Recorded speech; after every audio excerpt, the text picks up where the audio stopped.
صلوا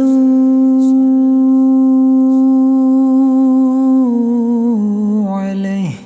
اللهم صل على سيدنا ومولانا محمد صاحب التاج والمعراج والبراق والعلم، دافع البلاء والوباء والقحط والمرض والألم. اسمه مكتوب مرفوع مشفوع منقوش في اللوح والقلم، سيد العرب والعجم.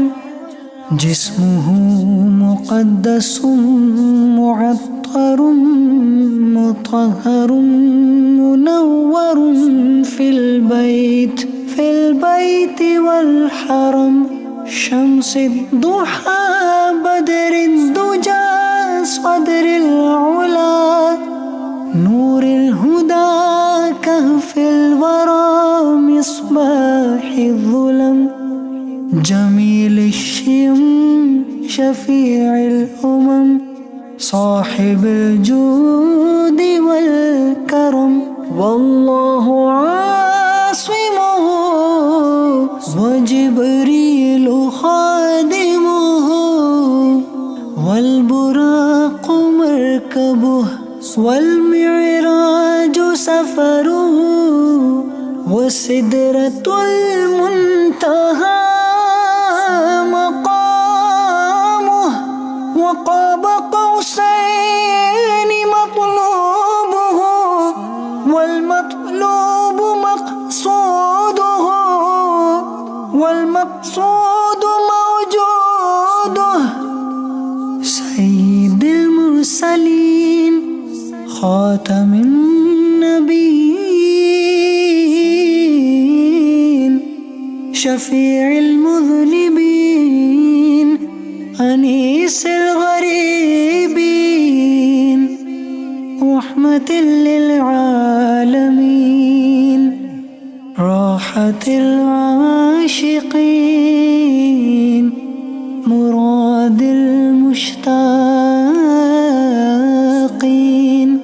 شمس العارفين، سراج السالكين، مصباح المقربين، محب الفقراء والغرباء والمساكين، سيد الثقلين،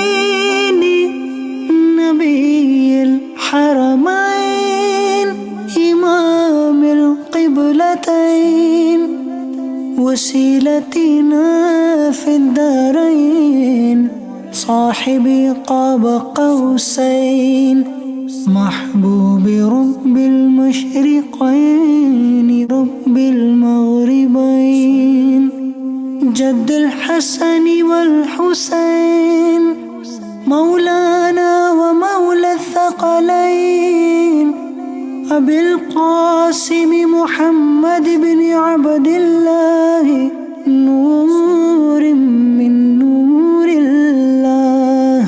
يا أيها المشتاقون بنور جماله، صلوا عليه وآله وأصحابه وسلموا تسليما.